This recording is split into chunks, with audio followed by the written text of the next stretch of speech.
Today, we are so excited to welcome Mordecai Cargill. Mordecai is co-founder and chief creative officer of ThirdSpace Action Lab and ThirdSpace Reading Room. In this role, he provides leadership to the space activation team and community collaboration practice. Prior to launching ThirdSpace in 2018, Mordecai served as the director of strategy, research, and impact at Cleveland Neighborhood Progress.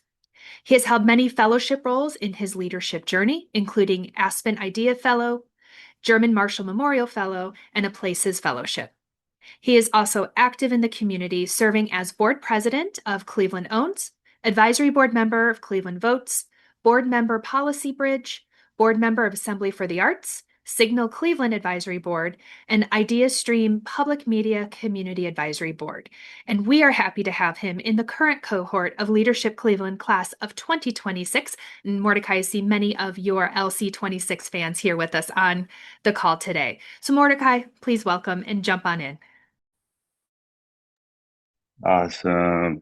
Hey, good afternoon, everyone. Thank you so much for jumping on, and I hope you all are staying warm on this ice cold Wednesday. I am excited to share some reflections on what has been a really fascinating journey. I mean, I think it's fascinating. I hope y'all think it's fascinating as well. So I'm going to share my screen. Let's see.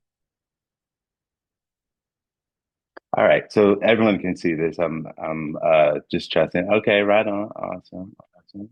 Awesome. So I'll start with just talking about my path to third space, and I'm going to start in Cleveland with who I am, and as just a point of privilege, because sometimes I do forget that I was once a football player, and a shout out to the state champion Glenville Tar Brothers. But part of who I am is a East Sider. I'm born, bred, and boomerang on the east side of Cleveland. I have become a Black arts and culture monk, which is to say, I believe that there is incredible interpretive and transformative soul power in the depths of the Black experience that's been expressed through arts and culture. I'm a community builder, and I've had the privilege since 2018 of being one of the co-founders and the chief creative officer for Third Space Action Lab, and Third Space Reading Room. Some of you who know of Third Space have been riding with us since the very beginning and before that. Some folks are aware of Third Space, have heard the name, but most people don't really understand what Third Space is. We are a grassroots solution studio. In other words, the way that we've described it is like McKinsey and Parliament Funkadelic have a soulful Black baby. And, you're forgiven if that doesn't clarify things for you. But why we exist is because we believe that racial equity and inclusion is not just a tagline. We believe that it's a way of working, it's a way of living. It's ultimately uh, a viable growth strategy. But really, if we boil it down to what's fundamentally important, we believe in the sanctity of humanity. We believe that people deserve more than just their basic needs met. We believe that our community, where we live, where we work, where we play and pray, we believe that these places are inherently valuable. And we've dedicated our soul power to making and working with a bunch of collaborators to ensure that our neighborhoods begin to reflect the people that live there. And so this is a way of describing our praxis. And when I talk about praxis, it is in one sense, in a kind of in the technical definition of it is the application of acquired knowledge. But our praxis, described as soul work, means that it's very difficult for us to stop working at 5 p.m. This is work that begins as soon as we wake up. But there are a couple of things that I really want to emphasize on this slide. The first is that racial equity isn't optional for us. It's not something that we've necessarily learned. We developed some vocabulary to describe some challenges that have a structural origin or structural in nature. And we believe that the foundation of a democracy depends on all people feeling like they have the power to determine what happens. But also, racial equity and inclusion is it's much simpler than that. It's like how do we want to treat one another? How should we treat one another? And can we translate that belief into the logic of how systems work? This is our big hypothesis. Second is that history is the preface for our experience today. The conditions that we're living with didn't appear out of nowhere. There is a context. There is a well documented history of decisions that have been made that have led to our lived reality are shaping our lived realities. And third, that I want to emphasize here is that Black space is political. And those of us who occupy these Black bodies, we feel that. But certainly we know that there are narratives that shape how the how our broader community understands what's valuable and what isn't, you know.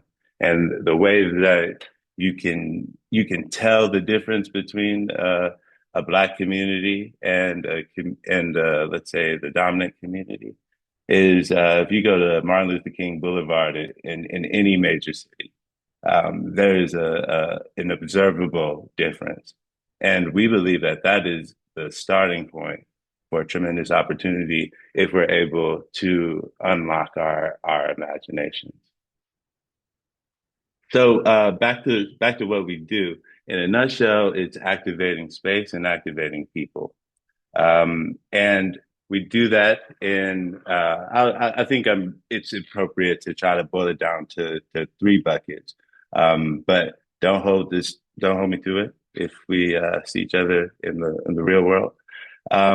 Community collaboration, applied racial equity and inclusion insights, and activating space, activating people, activating these third places in our community, which we believe are really vital platforms for us to practice community building, for us to practice what it means to imagine a world where racial equity is standard. And so, what we've attempted to do is try to make these ideas more concrete in the physical realm. So I'll start with the reading room. Uh, One of the most magical moments that I experience on any given day at the ThirdSpace Reading Room is for someone to walk through the doors and have this moment of I don't know, deja vu, right? But it actually isn't deja vu because they really have been here before. There are a lot of people who come to the reading room and recognize the patterns, the breeze block.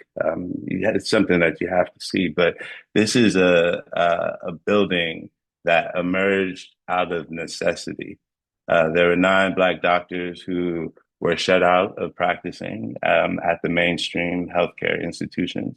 they pooled their resources and they commissioned the first licensed Black architect in the state of Ohio, Robert P. Madison, to design a world-class facility to meet the needs of the Glenville community. This building has gone through a number of changes since it was completed in the early 60s. And we have the privilege and the honor of infusing this space with some new soul, new spirit, new vibes. And so this is our platform for community building. But if I could step back for a second and just describe, and at its essence, what our work is all about is what we describe as the impact continuum. And so, as I've mentioned, our work starts with racial equity and inclusion, and our client engagement, in our collaboration and community. It starts with an understanding that the context, the pretext for what we are attempting to do, be that a large scale capital project or a strategic plan for a private foundation or a local nonprofit. It begins with an acknowledgement that if you called in third space, a you acknowledge that there is a racism problem that affects your work. And it's not for us to try to convince you of that. It really is for us to try to understand how this context is continuing to show up and what we are attempting to do. But we believe that the application of racial equity and inclusion insights um, doesn't leave you at a final destination. Some of you may be looking at this diagram and recognize it as the scientific process. This is a way of presenting it such that it is recognizable by as many people as possible. But what I always say is that racial equity is one part perspiration, a lot of parts inspiration, which is to say that these ideas are you can't read them in a textbook and immediately begin to apply racial equity. It's something that has to go deeper than that. It's a practice. And so our work has evolved from the acknowledgement, the recognition that structural racism is shaping the world around us and is impacting the work that we're attempting to do. Um, the consulting practice began as a response to a question that invariably comes up after a half-day groundwater workshop presented by the Racial Equity Institute, or 2 days of having your mind rocked in the phase one workshop. People are always asking, so what do I do? And so we decided we're going to try to figure out what do we do? And so the people's practice is let's say, one of our more recent large scale initiatives to attempt to wrestle with how does the community development sector, which is where I kind of cut my teeth, so to speak, how does this sector really continue to evolve into an ecosystem with many different parts that are all attempting to operationalize what racial equity and inclusion looks like through transforming the built environment in neighborhoods. It has since evolved into a field building platform that has taking us throughout the country looking for real world examples of practitioners, of funders, of perhaps unconventional partners who are interpreting this challenge in their own spheres of influence. A project that is near and dear to my heart is Chocolate City, Cleveland. And some of you, if you recognize Chocolate City, you may uh, think that it originated in DC, which they're taking credit for it. But what we have learned, what we've discovered, is that there's so many similarities from place to place, where Black people live in large numbers, should be considered Chocolate City. And Chocolate City is not just the presence, not only the presence of Black people in large numbers. It's an interpretive lens for understanding the culture of a place. And this quote comes from one of our OGs here in Glenville, Mr. Peter Lee, who remarked that you could get anything you wanted between St. Clair and Superior, and at night it was lit up like Broadway. And if you were to, stand at the intersection of 105 and St. Clair, this quote would feel like a distant memory or a figment of someone's imagination. But when you talk to people, and you talk to the elders, they remember the vibrancy of this place vividly.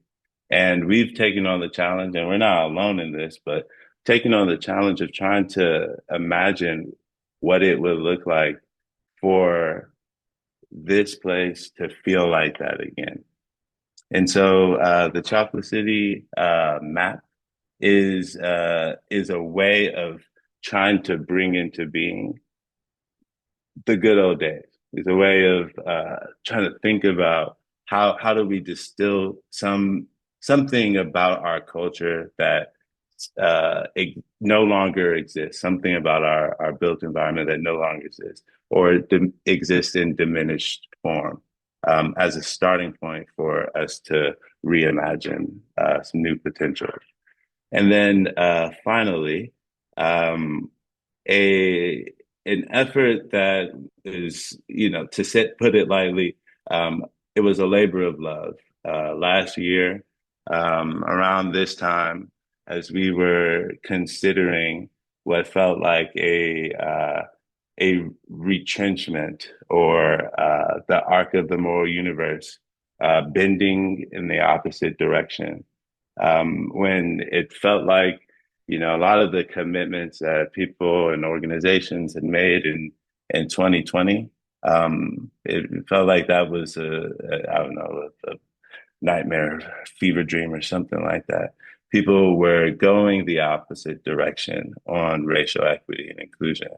Um, we recommitted to betting on Black, and that's just in the interest of time, I have to kind of give it a little bit of short shrift, but I should say that betting on Black, it doesn't feel risky to us. It is a way of being that comes naturally. But also, I would be remiss if I didn't say that um, the work that we do at Third Space, community collaboration, applied racial equity and inclusion, space activation, is not all about struggle. And it was very important for us um, to prepare ourselves to create even more liberated spaces in the real world. Inviting people into the reading room, activating the Rockefeller greenhouse for our grandma's home soiree. If you missed it, gotta wait another year for us to bring it back, or virtually. And so what we were attempting to do was to bring Third Space's work into it to life. Because sometimes these concepts can feel very abstract, but when you're standing on 105 and you're seeing an intergenerational community like really celebrating its existence in a way that doesn't feel contrived or performative, you get a glimpse of what's possible. And finally, I am creative director of a bookstore. And, that's not necessarily a position that exists everywhere, but I want to leave you all with this quote that comes from Freedom Dreams, the Black Radical Imagination, which is inspired so much of my work. It's been kind of a seminal text for the Third Space Action Lab practice, which is really reminding us that these new visions, unlocking our radical imagination, is necessary for us to get from point A to wherever we're going to end up. This is this is an acknowledgement that without even knowing the destination, knowing what freedom would actually look like, some of our ancestors decided to take the first step. And this is what I consider to be an inheritance that continues to be the fuel for the type of transformation that we feel is long overdue. And so I hope with the time that I've been talking, something sparked for you, and I'm looking forward to rapping. Mordecai, thank you. You all provide such a range of such important work, and I am curious to start our Q&A portion, kind of diving in a bit on your reflections since launching in 2018 to now, knowing those wide shifts that we've seen in approaches on all levels around racial equity work. And what have you seen? What have you learned? How has your work evolved as that pendulum continuously shifts? Yeah, well, I mean, what a big question. I would just try to suffice it to say that even though it feels like the masses of people who have made commitments, it seems to have gotten a bit smaller, and it feels like some of the momentum has tapered off. Um, that's not the complete story. I would say that um, despite the headlines not being so full with new commitments, there are people and organizations and institutions that have continued to do this work. And frankly, the work is not about the commitments. It's about the outcomes, and it's about the experimentation.